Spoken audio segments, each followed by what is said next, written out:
is one of several kinds of devices used to keep business records. Using such a system, we can quickly locate bills, orders, personnel files, a number of kinds of records a company may keep. For the most part, an electronic system serves the same purposes as a conventional filing system. The main purposes of any filing system are to enable us to locate records quickly, to keep related records together, and to provide a safe place for records not in use.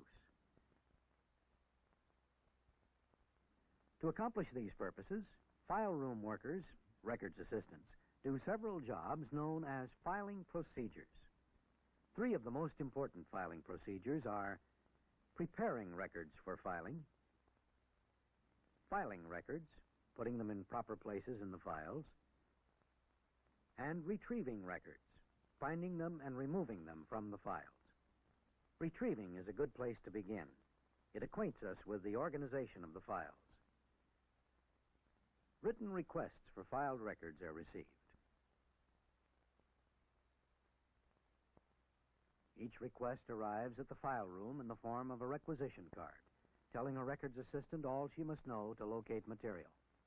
Marvin Anderson, of the sales department, requests correspondence, in other words, a letter from Central Construction Company, dated March 7 or 8. This letter is needed to help correct errors in an order. To retrieve the letter, the records assistant must know that this firm, like most firms, files correspondence in alphabetical order, in this case, according to names of companies which have sent letters or to which letters have been sent. Company names beginning with A are found here, B here, C and D here, and so on to Z. Central Construction begins with C. Letters from this company and carbon copies of letters sent to this company are among the C's. The first letters of Central are CE. Central's correspondence is in here. Projections or tabs at the tops of special cards in the drawer read from front to rear in alphabetical order, like the thumb index of a dictionary. These cards are guides. Guides with tabs at the far left are primary guides. Central Construction Company's file should be behind this primary guide, in a folder bearing the company name. Central is the most important word in this name. It is the primary unit used in filing this correspondence. Primary units help us separate Central Construction's letters from those of Center Plumbing and Heating, which precede them in the files. Comparing Central Construction with Central Radiator, which follows in the files, we see that the primary units, Central, are the same. To separate records of these two companies, we must look at words of second most importance in each name, secondary units. Radiator, beginning with R, follows construction, beginning with C. So in this case, secondary units are of help. Understanding such alphabetical progressions, she locates the right folder. Now she looks for the requested letter. Incoming letters and carbon copies of outgoing letters are in order of date. The letter was dated March 7 or 8. There is a March 8 letter. She charges it out, making sure it refers to Central Construction's order.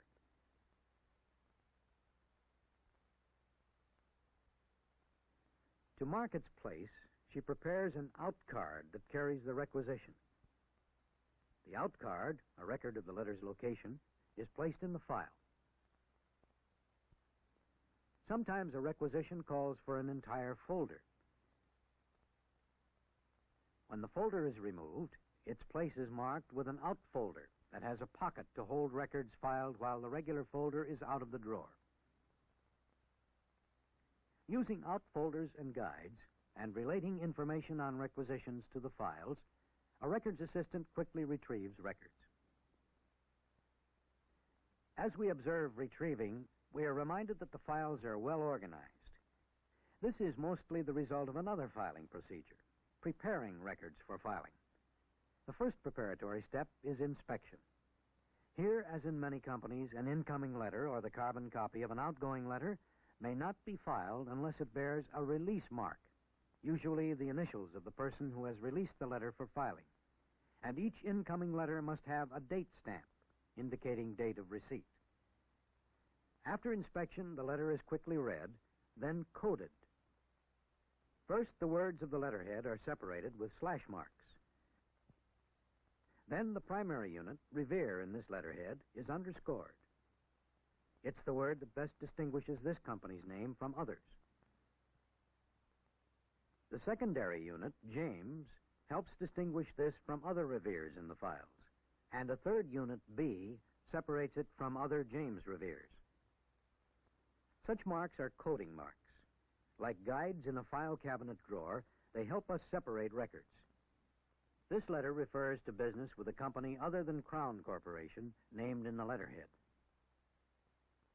Its name is underlined with a wavy line. This name also is divided into units. All, including the first, are numbered, and an X is drawn in the margin.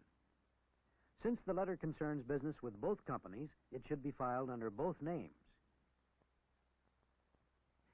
In most offices, this is done by cross-referencing. A cross-reference sheet bearing the name of the first heading is placed in the files under the second. Some offices, instead of cross-referencing, copy records on a duplicator and file these copies instead of cross-reference sheets. Duplicating or cross-referencing is done in certain other cases. For example, when one company is known by several names, or when names are so complex that it's hard to distinguish primary and secondary units. After cross-referencing, letters and cross-reference sheets are sorted. They're placed in alphabetical order, ready for procedures that follow. Filing, placing records in the files, comes next. Knowledge of retrieving and preparing makes filing easy to understand. A new letter from Centennial Contractors must be filed. The records assistant finds the proper drawer. She scans the primary guides. Centennial is found under CEN. She checks the section to see if there's a folder for Centennial. There is, and she files the letter in order of date, latest date in front. Later in the day, the March 8 letter from Central Construction, the letter which we saw retrieved, is returned. Records returned to the files are handled somewhat differently from new ones. Finding the proper drawer, guide, and folder, she removes the out card, inserts the letter in its place. Filing a carbon copy of an outgoing letter, she finds no folder. In this company, a folder is assigned only to 5 or more letters. Letters without folders are arranged alphabetically in miscellaneous folders. One is at the back of each section. There's a lot of correspondence from Crown Corporation. So Crown's records are filed in a number of folders, labeled according to the months letters were received.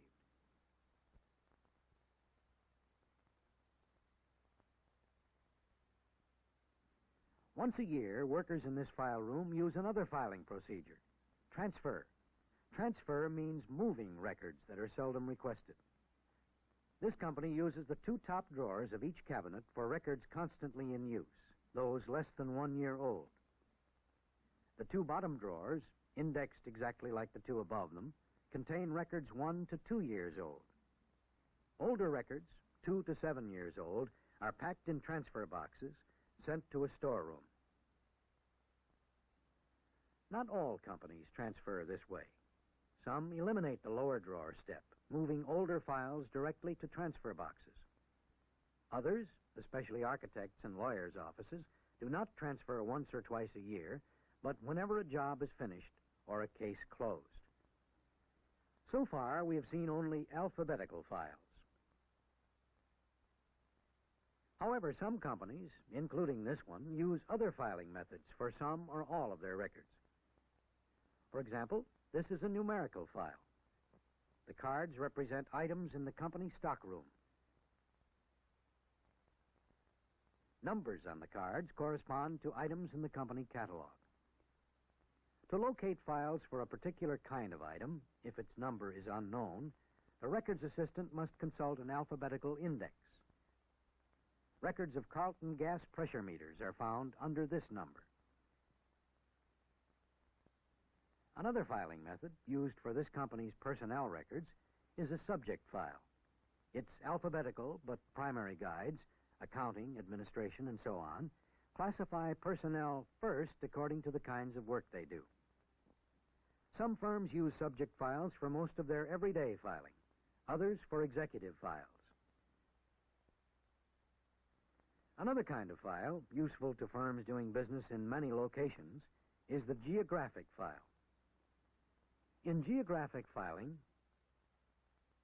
numerical filing, subject filing, and alphabetical filing, procedures are similar regardless of the equipment used.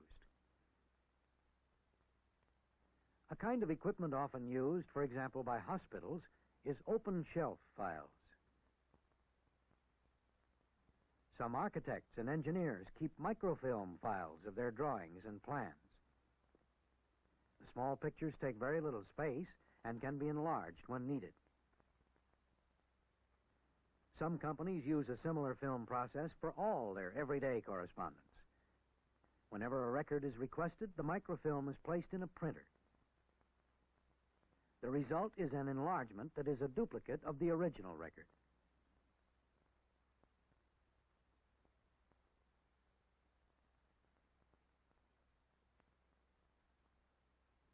Large insurance companies and credit bureaus often use elevator files, sometimes along with electronic systems.